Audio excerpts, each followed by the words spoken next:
Di negara Kesatuan Republik Indonesia, Korps Marinir TNI Angkatan Laut merupakan salah satu alat pertahanan negara matra laut yang bertugas menggelar operasi amfibi dalam rangka proyeksi kekuatan ke darat lewat laut, operasi pertahanan pantai di pulau-pulau strategis, dan operasi pertahanan pangkalan, serta operasi tempur lainnya sesuai dengan kebijakan Panglima TNI.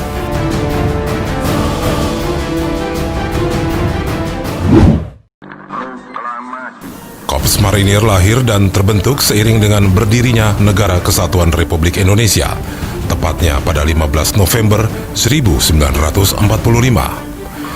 Mereka lahir dari riak-riak perjuangan, berawal dari satuan besar yang berintikan prajurit-prajurit laut terbaik yang lahir di Tegal. Sebagai alat pertahanan negara matra laut, Korps Marinir memiliki organisasi yang cukup besar. Korps Marinir dipimpin oleh seorang Jenderal Marinir berbintang 2. Saat ini Korps Marinir memiliki 3 kekuatan pemukul setingkat divisi yang disebut Pasmar dan 1 Brigade Infanteri Marinir BS. Pasmar 1 berkedudukan di Jakarta, Pasmar 2 berkedudukan di Surabaya, dan Pasmar 3 berkedudukan di Sorong, Papua Barat, serta Brigade Infanteri 4 Marinir BS berkedudukan di Lampung. Untuk Pasmar membawahi masing-masing 1 Brigade Infanteri, 1 Resimen Kavaleri, 1 Resimen Artileri, 1 Resimen Banpur, dan 1 Batalion Intai Amfibi, serta beberapa batalion Marinir Pertahanan Pangkalan yang tersebar di seluruh penjuru Indonesia. Marinir adalah pilihan kata hati. Inilah pedoman baku yang diterapkan Marinir dalam menyaring prajuritnya. Sebagai pilihan kata hati, maka setiap orang yang ingin bergabung dengan Marinir memahami dengan baik resiko menjadi Marinir. Bagi mereka yang siap, maka pendidikan dan pelatihan bagaimanapun kerasnya akan dinikmati sebagai sebuah kewajiban. Kewajiban yang syarat resiko sebagai Marinir. Pada hakikatnya, setiap prajurit Marinir adalah prajurit infanteri. Sebagai infanteri, mereka memiliki kemampuan sebagai prajurit pendarat amfibi, kemampuan melaksanakan operasi darat, dan kemampuan operasi lainnya. Saat ini, Korps Marinir memiliki 13 batalion infanteri di bawah Komando 4 Brigade Infanteri yang tersebar di seluruh Indonesia.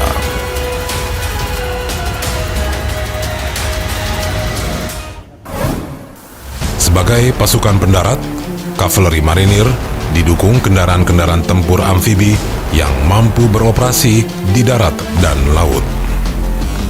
Saat ini Korps Marinir memiliki 3 resimen kavaleri yang berkedudukan di bawah Pasmar, di mana masing-masing resimen didukung 1 batalion tank amfibi, 1 batalion kendaraan pendarat amfibi, dan 1 batalion kendaraan amfibi pengangkut artileri. Artileri Korps Marinir didukung oleh satuan-satuan artileri medan dan pertahanan udara yang kuat. Saat ini Korps Marinir memiliki 3 resimen artileri yang berkedudukan di bawah Pasmar, di mana masing-masing resimen didukung 1 batalion howitzer, 1 batalion roket, dan 1 batalion artileri pertahanan udara. Untuk mendukung kemampuan tempur yang prima, pasukan Korps Marinir didukung pula oleh satuan-satuan pendukung lengkap yang terdiri dari satuan setingkat batalion.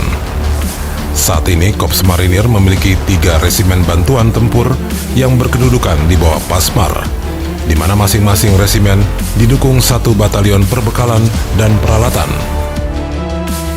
1 batalion angkutan bermotor, 1 batalion kesehatan, 1 batalion komunikasi dan peperangan elektronika, 1 batalion Zeni, dan 1 batalion polisi militer.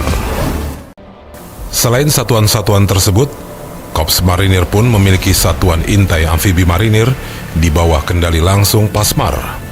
Para prajurit satuan ini memiliki kemampuan melaksanakan tugas-tugas pengintaian amfibi, pengintaian darat, operasi tempur darat, maupun operasi khusus dalam mendukung satuan marinir lainnya. Personil satuan ini harus mempunyai kemampuan trimedia, yaitu infiltrasi dan eksfiltrasi dari atau ke daerah musuh, baik dengan melakukan free fall atau teknik halo dan haho, stabo atau spi, berenang maupun menyelam.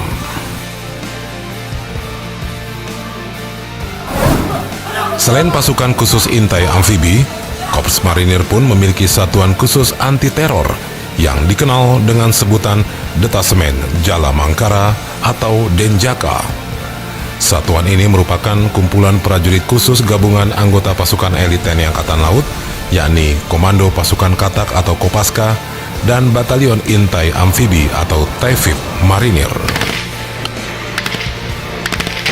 Selain satuan-satuan tempur, Korps Marinir juga didukung oleh satuan-satuan pendukung tingkat pusat, yaitu 2 pangkalan marinir Jakarta dan Surabaya,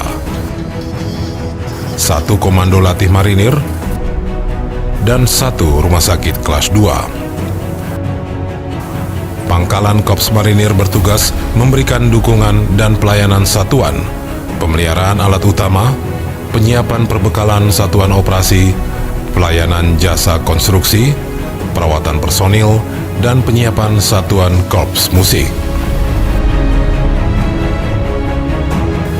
Komando Latih Marinir bertugas melaksanakan pelatihan bagi satuan-satuan di jajaran Korps Marinir yang ada di seluruh Indonesia.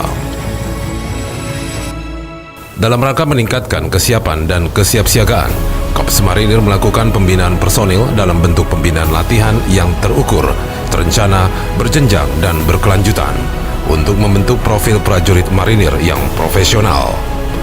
Latihan-latihan tersebut dimulai dari latihan perorangan, latihan satuan, latihan fungsi, hingga latihan gabungan TNI Angkatan Laut Armada Jaya maupun latihan gabungan TNI.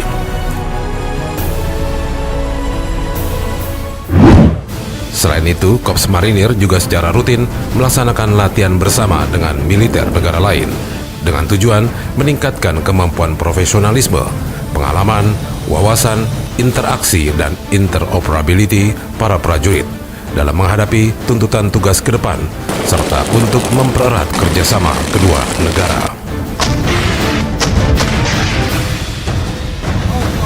Latihan bersama dengan negara lain yang sering dilakukan prajurit Korps Marinir antara lain Rim of Pacific atau RIMPAC, Cooperation of Fleet Readiness and Training atau CERAT, Silent Irons, Marines Exchange atau MAREX, Balance Lantern Iron, dan lainnya.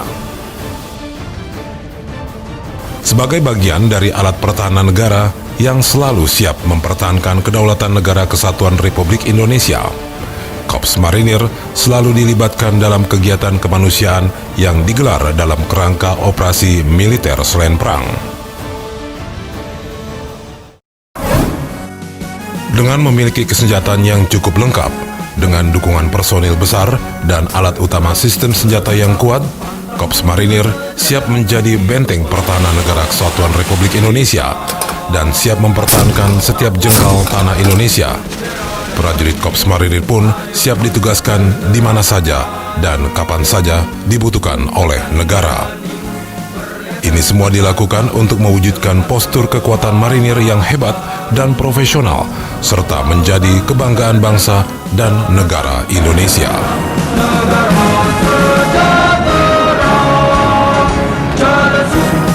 Untukmu negaraku, hidupku, pengabdianku, hanya untukmu. Jalesu, Bumi Amca, Jayamahe.